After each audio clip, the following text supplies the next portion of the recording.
అవుతున్నాయి. ఉల్లి పంటకు పోయినా రైతు ఆందోళన చెంది పండని ఉల్లి కూడా తీసి మార్కెట్కి తేవడం మొదలుపెట్టారు.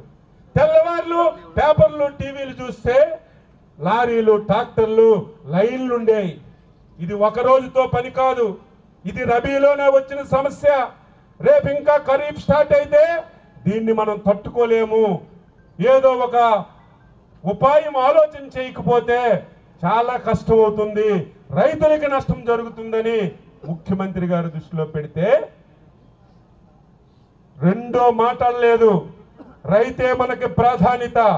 ఇంతవరకు ఒక హెక్టార్కి విపత్తు వస్తే 25,000 ఇచ్చేవాళ్ళం. ఒక చరిత్ర సృష్టిద్దాం. 25,000కి 25,000 కలిపి ఒక హెక్టార్కి 50,000 రూపాయలు ఉల్లి రైతులకు ఇచ్చినటువంటి ఏకైక ప్రభుత్వం మన ప్రభుత్వం. మీరు ఎక్కడికి వెళ్ళినా చూడండి, ఎక్కడికి వెళ్ళక్కర్లేదు. చాలా మంది ఈ జిల్లాల నుంచి వ్యాపారస్తులు ఉన్నారు, మహారాష్ట్రలో వ్యాపారం చేస్తారు. మొన్న వర్షాలకి ఉల్లి ధర పడిపోయింది. ప్రభుత్వాలు పత్తా చేసినటువంటి దాఖలాలు లేవు, కనీసం పట్టించుకున్న దాఖలాలు లేవు.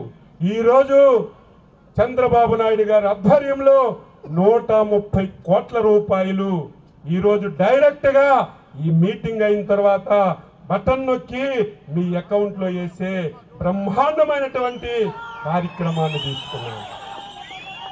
ఇంతకంటే ఏ ప్రభుత్వం రైతుకు మంచి చేస్తుంది? మీ అందరికీ తెలుసు, ఎలక్షన్లలో హామీ ఇచ్చాం. గత ప్రభుత్వం 12,500 ఇస్తామని చెప్పారు. ఎన్నికల్లో గెలిచారు. గెలిచిన తర్వాత 7,500 ఇచ్చి 5,000 6,000 మోడీ గారిది కలిపి నేను 12,500 ఇస్తున్నానని మనందరికీ మోసం చేశాడు. రైతుకి ఏదో పెట్టుబడి సాయం కింద 10,000 12,000 ఇస్తే రైతుకు మేలు జరగదు. వ్యవసాయ శాఖలో అనుబంధ శాఖలో మొత్తం యాక్టివిటీ అంతా జరగాలి. మొత్తం 5 సంవత్సరాలు యాక్టివిటీ అంతా ఆగిపోయింది. ఎక్కడైనా ఈ రాష్ట్రంలో ఒక్క రైతు దగ్గరికి వెళ్ళి మట్టి తీసుకొని మట్టి నమూనా చేసిన సందర్భం ఎక్కడైనా ఉందా అని చెప్పి అడుగుతున్నాను.